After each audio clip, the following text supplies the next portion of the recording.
Baiklah teman-teman semuanya. Assalamualaikum warahmatullahi wabarakatuh. Waalaikumsalam warahmatullahi wabarakatuh. Baiklah, pada kesempatan kali ini saya akan membuka beberapa uh, pembahasan yang berkaitan dengan materi yang sudah diberikan kepada kita. Dan materinya adalah perbedaan individu dalam belajar. Untuk subbab pertama akan dibawakan oleh Reviza. Kepada Reviza, disilakan. Baiklah, terima kasih kepada moderator. Di sini saya akan menjelaskan apa itu gaya belajar. Seperti yang diketahui, gaya belajar adalah kunci untuk mengembangkan kinerja dalam pekerjaan, sekolah, dan dalam situasi-situasi antar pribadi. Ketika kita menyadari bahwa bagaimana seseorang menyerap dan mengolah informasi, belajar dan berkomunikasi menjadi sesuatu yang mudah dan menyenangkan. Sama halnya setiap pada anak ataupun peserta didik yang memiliki kecenderungan belajar yang dipandang efektif dalam perspektif mereka, atau kesenangan belajar yang sering disebut gaya belajar, dapat diartikan sebagai karakteristik dan preferensi atau pilihan individu mengenai cara mengumpulkan informasi, menafsirkan, organisasi, merespon, dan memikirkan informasi tersebut. Di sini gaya belajar dibedakan menjadi 3. Seperti yang kita ketahui, pertama ada gaya belajar visual, di mana hanya menggunakan alat indera pendengar sebagai untuk memperoleh pengetahuan. Karakteristik ini dapat kita lihat di mana seseorang tersebut suka membaca, teliti, dan menyukai metode demonstrasi daripada metode ceramah. Lalu yang kedua ada gaya belajar auditorial, yakni gaya belajar yang lebih banyak menggunakan indera pendengar untuk memperoleh informasi. Karakteristiknya, sulit menulis tapi mudah bercerita, senang bersuara keras ketika sedang membaca, dan lebih suka gurauan daripada membaca buku, dan menyukai metode ceramah. Dan yang terakhir, ada gaya belajar kinestik, di mana gaya belajar kinestik lebih menekankan kepada gerak atau praktek langsung atas apa yang dipelajarinya. Karakteristik anak yang memiliki gaya belajar kinestik ini lebih suka mengerjakan sendiri atau praktek langsung, banyak bergerak ketika membaca menggunakan jari sebagai penunjuk, menyukai permainan yang menyibukkan, dan ini melakukan sesuatu. Lanjut, next slide-nya.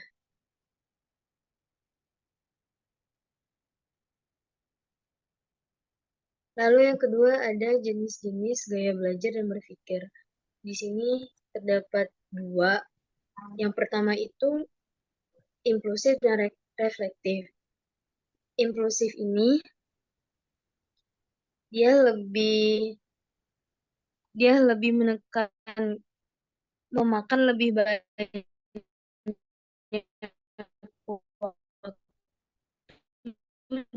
dalam merenungkan suatu jawaban. Reflektif yakni fokus pada tujuan yang informasinya akurat, tidak bertele-tele,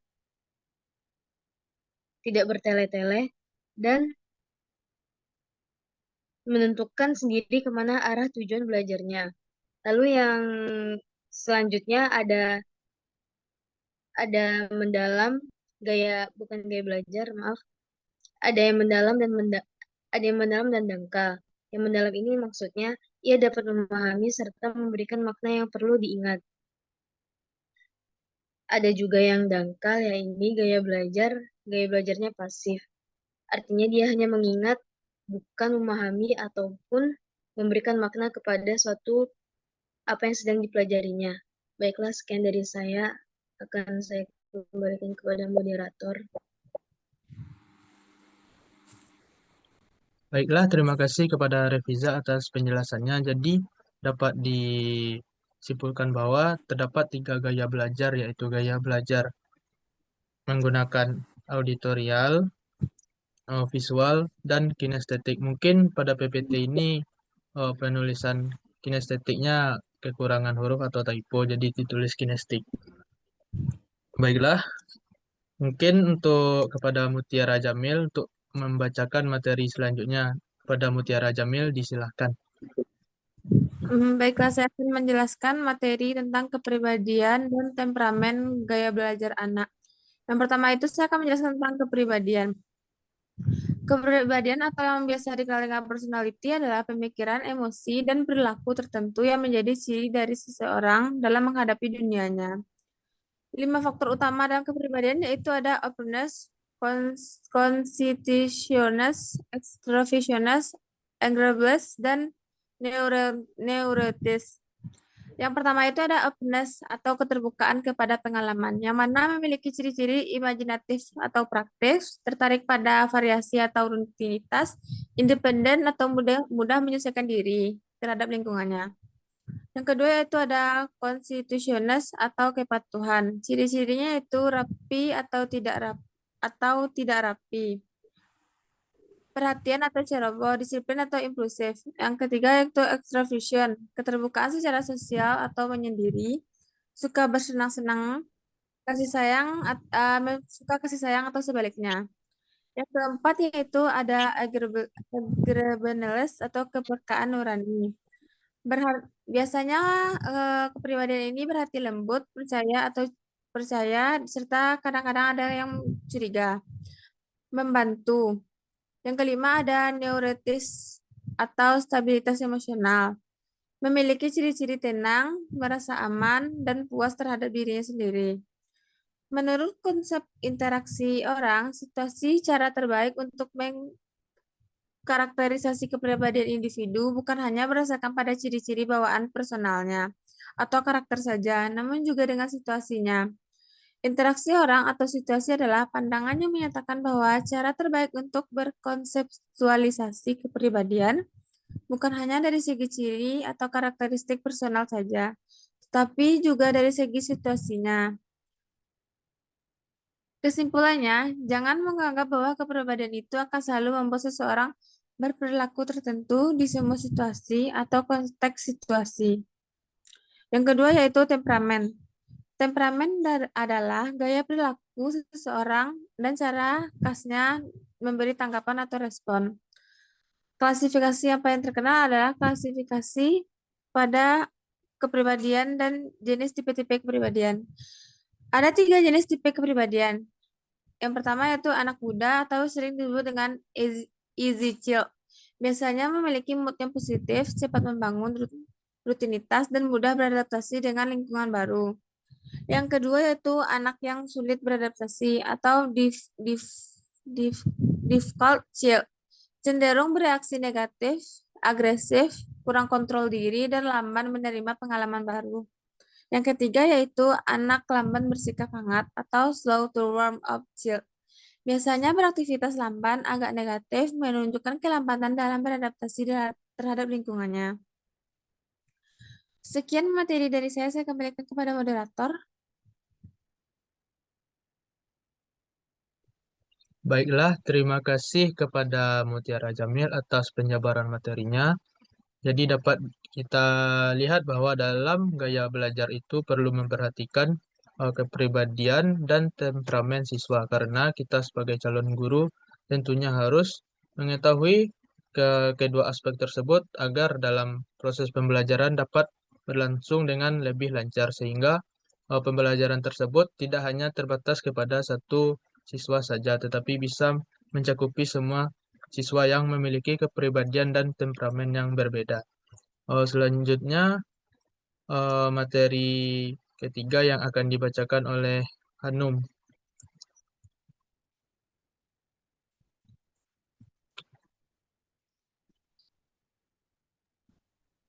Baik, terima kasih moderator. Saya akan melanjutkan materi yaitu anak berkebutuhan khusus atau ABK. Nah, anak berkebutuhan khusus ini mengacu pada anak yang memiliki kebutuhan edukasi yang berbeda atau secara spesifik dari anak-anak pada umumnya. Nah, kebutuhan khusus ini dapat berkaitan dengan berbagai kondisi seperti gangguan perkembangan, gangguan kondisi seperti disabilitas fisik atau intelektual, gangguan sensorik, atau masalah kesehatan mental. Nah, tingkatan orang tua atau tingkatan ekonomi orang tua meskipun tidak mutlak, di mana tingkatan ini dapat mempengaruhi sikap orang tua terhadap pendidikan anak, serta tingkat aspirasi terhadap pendidikan anak. Demikian juga dengan pekerjaan penghasilan orang tua yang berbeda-beda. Nah, ada beberapa aspek yang dapat diperhatikan dalam mendukung anak yang berkebutuhan khusus. Yang pertama, melalui pendekatan individual, di mana pendekatan individual ini mengacu kepada setiap anak yang berkebutuhan khusus, di mana anak yang mempunyai kebutuhan khusus memiliki kebutuhan yang unik. Oleh karena itu, penting untuk mengadopsi pendekatan individual dalam merancang program pendidikan dan mendukungnya. Dan kedua adalah kalau kolaborasi dengan orang tua. Kolaborasi dengan orang tua atau kerjasama erat dengan orang tua sangat penting. Orang tua dapat memberikan wawasan yang berharga terhadap anak yang mempunyai kebutuhan khusus dan membantu merancang strategi pendukungan yang sangat efektif. Yang ketiga ada pendidikan inklusif. Pendidikan inklusif ini mendorong lingkungan pendidikan yang memungkinkan anak yang memiliki kebutuhan khusus atau ABK berpartisipasi sepenuhnya dalam kegiatan kelas bersama teman-teman sebayanya. Nah, selanjutnya ada pendukungan pendidikan khusus. Pendukungan pendidikan khusus ini bisa berupa guru pendukung, terapis, atau ahli lainnya yang dapat membantu anak mengatasi hambatan dalam belajar dan pengembangannya. Yang kelima ada penilaian dan penyesuaian untuk mengidentifikasi kebutuhan spesifik anak dan menyesuaikan pendekatan pengajaran bahan ajar atau evaluasi sesuai kebutuhan. Selanjutnya ada pengembangan keterampilan sosial dan emosional, di mana ini memberikan perhatian khusus untuk pengembangan keterampilan sosial dan emosional anak, karena aspek ini seringkali menjadi bagian penting dari perkembangan anak yang memiliki kebutuhan khusus. Penting untuk diingat nih bahwa setiap anak yang berkebutuhan khusus adalah individu yang unik dan pendekatan pendidikan mereka juga harus mencerminkan keberagaman mereka. Dengan memberikan dukungan yang tepat, anak-anak berkebutuhan khusus dapat mencapai potensi mereka di mana mereka merasa diterima dalam lingkungannya. Baik, sekian saya kembalikan kepada moderator. Oke, terima kasih kepada Hilda Hanum atas penjabaran materinya berkaitan dengan anak berkebutuhan khusus. Jadi anak berkebutuhan khusus itu memiliki perbedaan dan gaya belajar yang berbeda pada anak umumnya, sehingga memerlukan beberapa penekanan terhadap beberapa aspek yang dibacakan oleh Hilda Hanum tadi, sehingga pembelajaran tersebut bisa berlangsung dengan baik. Baiklah, materi selanjutnya akan disampaikan oleh saya sendiri. Pendekatan